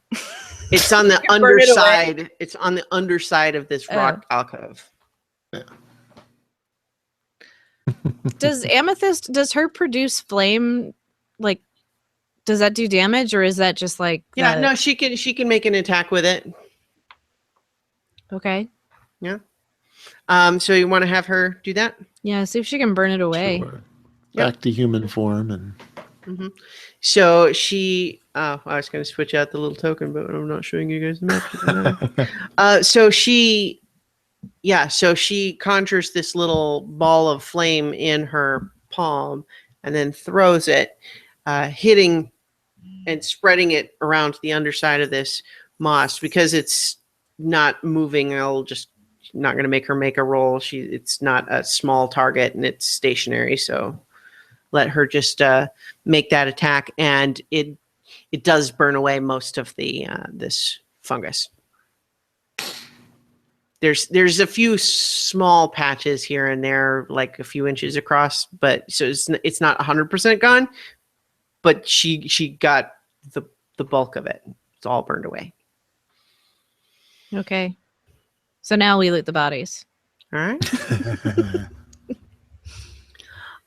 So it looks like pretty much almost everything this thing had on it has been rotted away or eaten away or decayed away, except that there's on the grass underneath it, there is 4 gold coins, and the armor is leather armor, which, as I mentioned, it is currently like the skeleton is wearing it. But it is, I mean, there's no other clothing except this leather armor, which looks perfect. Snag it. I think we need to take that armor. All right. You get a general sense that it is magical in some way, Ooh. but you don't know how or what exactly. All right. So who's taking it, or just if you guys keep track of, you have recovered set of possibly magic leather armor. Yes. I will make a note. All right. So if you if someone you can basically spend the length of a short rest sort of meditating on it, you can find out what it is. You essentially attune to it would let you find out what it does. Okay. Well, I mean, we're setting up camp anyway, so You're heading back to camp. yeah, we took care of the thing. Yeah. All right. You make your way back to the camp. You smell cooking venison. Is it ready yet? Oh, it's totally ready. completely, and oh, guys, you smell awful. It's like you smell like someone took a swamp and set it on fire. Ugh. Do you want a hug? No, Are you sure? I am absolutely positive. Ugh. I had this place smelling so nice, and I used garlic. I didn't have to. But now that's ruined. Aromatics right out the window. Thanks a lot. Well, if you had come with us, you could be carrying this same perfume and it wouldn't bother you at all. That's hardly a selling point. I'm just glad none of you are murdered. That's all I'm glad for. Oh, thank you. All right. So food then. Sure. Is anyone gonna try to attune? Yeah, with this I'm armor? gonna check out this armor. All right. Figure out what's going on. All right. So you go ahead and spend the time with it, and you determine that it is magical armor that is it's enchanted to give the wearer slightly more protection than ordinary leather armor. Mechanically, what this means is that it is +1 leather armor. Essentially, it gives you 1 more AC than normal leather armor would. Both Mugen and Amethyst are currently wearing leather armor, I believe. So then Amethyst would be a good choice for this because it probably smells funky. So Mugen's going to have a problem with that. He doesn't like magic things anyway. The armor smells impeccable. You guys, it's one of the things of magical items in general that they're pretty hard to destroy or really damage. They kind of they're the magical enchantment, whatever it does, also tends to make them impervious to most types of damage. So it was resistant of being covered with bad smells. Well, Mugen Amethyst still seems the doesn't most like. appropriate. Yeah, because Mugen doesn't like magic things. So. I'm glad you remembered. All right. So if we can just remember, the Amethyst can choose to wear this new armor if she wants. It'll give her +1 to her AC. I think she will appreciate that. All right. So you're making camp, having venison for dinner. Yeah, Yes, yes. I think so. Okay. So tomorrow we hit Villanocta, right? Yeah, you should. If you continue along the road, you should reach Villanocta sometime tomorrow, and so that might be a good time to go ahead and call this session to close. Before we call it to a close. Oh yeah. Yeah, one last thing. All right. While we're munching, I turn to Toots. And I said, Okay. So you were talking about consequences earlier. What if you're like not certain about what the consequences could be, but know that you probably won't like them, but at the same time don't want to have somebody else tell you what to do, even if there's some large spirit god thing? Well, I think in that case, I don't know. It's like I said, for me, it's about consequences. And I think this is a choice that everybody has to make for themselves. If you want specific advice, like say a friend of yours was having some issues, maybe if I had, of course. But I would probably have to know more specifics about a situation. But me personally, like I said, for me, it's about a choice of consequences. And I don't know. I think just in general, I prefer to do what feels right for me. And for me, that's doing some good in the world when I can, so long as it's not hurting me. Yeah, but that doesn't really answer. I mean, sometimes, okay, so take our little group here, for example. Sure. We were all headed to Villanocta, different Right. purposes, right? But it happened that our interests lined up to pursue this current path that we're on. Now, at any point, one of us could have walked away, right? But we decided there was maybe more of safety in numbers, and that we were all sharing the same goal, because the consequences of splitting up didn't appeal. So even though we're all determining our direction as a group, as a larger force, do you kind of understand what I'm saying? Is that sometimes it's not about, oh, well, I don't want to do what this person told me to do, because the interests line up. And that's how it happens to go. That's how it happens to go. It's not necessarily that you're bowing to the whims of some greater power. It's still in your own best interest. Right, but where does free will come into all that? Are you saying that you want to leave? Because I mean, no, I'm cool with you guys. You're the only people I know. All my friends and family died 100 years ago. Remember? So it's not like I have anywhere to go. On the plus side, that warrant is probably not up for my arrest anymore. Oh, arrest? Oh, this ought to be a good story. No, it's nothing big deal. I'm sleepy. Yawn. Stretch. We'll talk about it in the morning after you forget about it. What did you do? We'll have some good conversations on the road. I mean, I've answered, I think, plenty of questions tonight, so that ought to be fun tomorrow.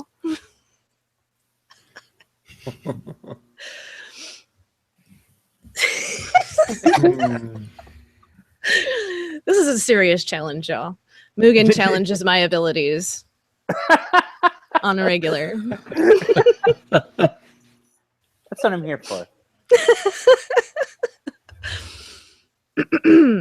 All right, so posting watches again and calling it a night. Yeah, that's all I wanted to do before we quit today. All right, great. Well, that was fun. I couldn't help but notice that the one who was complaining about lack of action decided to stay back and cook while they. Right? What the heck? I have to be true to the character. I'm just pointing that out. It's like, Yeah. I can't deny his base essence. Mugen can't pass up some venison action. Well, and Rather the combination find a smelly of fungus monster.